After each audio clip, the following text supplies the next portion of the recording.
یہ رمضان مبارک کا مہینہ بھی ایک تو یہ مہینہ قرآن کا مہینہ کہلاتا ہے، شہر رمضان الذی انزل فیہ القرآن ھدی للناس، یہ کیا یہ ایسا مہینہ ہے جس میں قرآن کو نازل کیا گیا اور یہ لوگوں کی ہدایت کے لیے جو ہے نا اللہ تبارک و تعالیٰ نے قرآن نازل کیا۔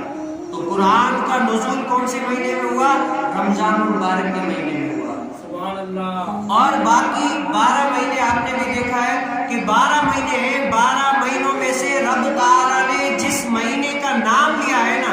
اس مہینے کے نام میں صرف خاصیت یہ رمضان مبارک کے مہینے کو حاصل ہے کہ اللہ تعالیٰ نے قرآن کریم فرقان حمید میں رمضان کے مہینے کا نام لیا،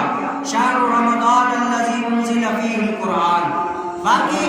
کوئی بھی ایسے مہینے نہیں ہے جس میں اللہ تعالیٰ نے قرآن میں نام لیا ہو کہ مہینے جیسے محرم، صفر، اس طرح 12 مہینے ہو گئے، یعنی رمضان کے علاوہ اللہ تعالیٰ نے قرآن میں اور کسی بھی مہینے کا ذکر نہیں کیا سوائے رمضان کے۔ تو یہ رمضان کو اس وجہ سے بھی فضیلت حاصل ہے، رمضان کو اس وجہ سے بھی فضیلت حاصل ہے۔ اور رمضان مبارک کا جب چاند نظر آتا تو حضور کریم صلی اللہ علیہ وسلم اپنے اصحاب سے فرماتے ہیں کہ بڑا برکت والا مہینہ آنے والا ہے، بڑا ہی رحمت والا مہینہ آنے والا ہے، جس میں اللہ تبارک و تعالی مسلمانوں کے رزق میں اضافہ فرما دیتا ہے،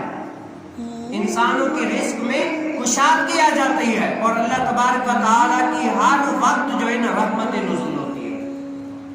ہر وقت اللہ تبارک و تعالی کی رحمت نزول ہوتی ہے۔